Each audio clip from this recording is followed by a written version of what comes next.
뉴스발전소입니다. 최순실, 그러니까 정유라의 엄마 최서원 씨는 박근혜 대통령 국정농단 정점에 있는 사람입니다.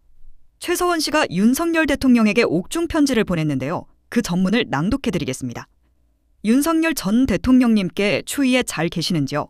저는 국정농단 사건으로 2016년 구속되어 현재까지 10년 세월 수감 중인 최서원입니다.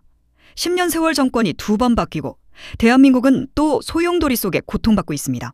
윤 대통령 재임 시절 박근혜 전 대통령 사면과 국정농단 가담자 전원이 석방되었는데 항상 저만 제외시켰습니다. 누가 어떤 이유로 제 사면과 석방을 막았는지 반드시 밝혀질 것입니다. 10년 세월 어린 새손주와 딸의 삶은 거리에 버려지는 처참한 삼족이 멸함을 당할 것이라는 신자용 검사의 말대로 되어버렸습니다. 저는 수술도 제대로 못 받고 형집행정지를 9번이나 불어했고 여름에는 더위와 겨울에는 추위로 고통 속에서 몸과 마음이 피폐해졌습니다. 제가 이 서신을 쓰는 이유는 이런 악독한 정점에 한동훈이가 있다는 점을 알려드리기 위함입니다.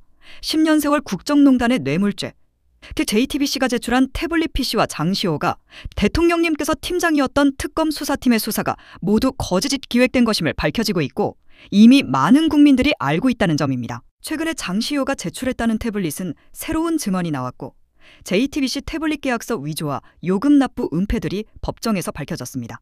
계약서 위조, 요금 은폐, 이런 것들이 이제 다 가짜라는 것을 말해주고 있는 것입니다. 특히 장시호 태블릿은 포렌식을 거쳐서 최순실 제 것이라고 당시 특검 대변인 이규철이 발표를 했는데 이번 재판에서 서울중앙지검이 포렌식을 한 적이 없다는 서면 답변을 했습니다. 그러니까 태블릿 PC를 포렌식해보니까 최서원 씨가 다 했는데 이번 재판에서 포렌식을 한 적이 없다고 발표했다는 겁니다. 전부 다 거짓말로 드러나고 있는 상황입니다. 그래서 저는 그 당시 이런 거짓 발표를 한 언론과 이규철 검사 등을 법적 조치를 하고 있습니다. 그런데 중요한 것은 이런 혐의를 한동훈 씨가 김영철, 장시호 등과 짜고 윤석열 전 대통령께 뒤집어 씌우려고 계획하고 있다는 겁니다. 그래서 태블릿의 조작이 밝혀지고 소송도 여러 건이 걸려 있는데도 침묵으로 일관하고 있습니다.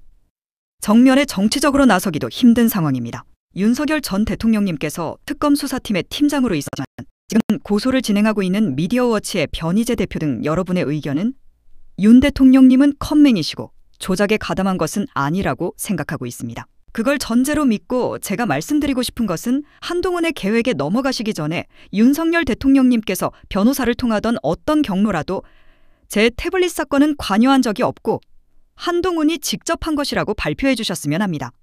그래야 한동훈이 정치에 발을 못 붙이고 죗값을 받게 될 것입니다. 물론 망설여지시겠지만 수감 중인 상태에서 또다시 한동훈이 배신하면 큰 국민적 지탄을 다시 받게 될 것입니다. 저는 개인적으로 한동훈의 배신적 행위와 위선을 용서할 수가 없습니다. 저는 객관적인 입장에서 진실을 위해 대통령님께서 진실을 밝혀주실 것을 바라고 있습니다. 딸 유라가 대통령님과 김건희 여사님을 위해 열심히 뛰고 노력하고 있는 것 같습니다. 원망이 마음에 가득 있을 텐데도 자라온 과정에 보수의 DNA를 꺾을 수는 없을 것 같습니다. 부디 대통령님의 진심을 알려서 사실에 대해 밝혀주시기를 바랍니다. 시간이 더 이상 지체되면 한동훈 일당은 윤석열 대통령님께 모든 죄를 덮어 씌울 것입니다. 장시호는 최근 중앙지검의 발표가 있자 투신 자살을 시도했었습니다. 그 의미는 태블릿이 조작되었기 때문입니다. 판단을 잘 해주실 것이라고 믿습니다. 추운 겨울에 견디기 힘든 수감 생활 잘 이겨내시기 바랍니다. 감사합니다. 청주 여자교도소에서 최서원 드림. 뉴스발전소 구독과 좋아요는 애국입니다. 지금 바로 눌러주세요.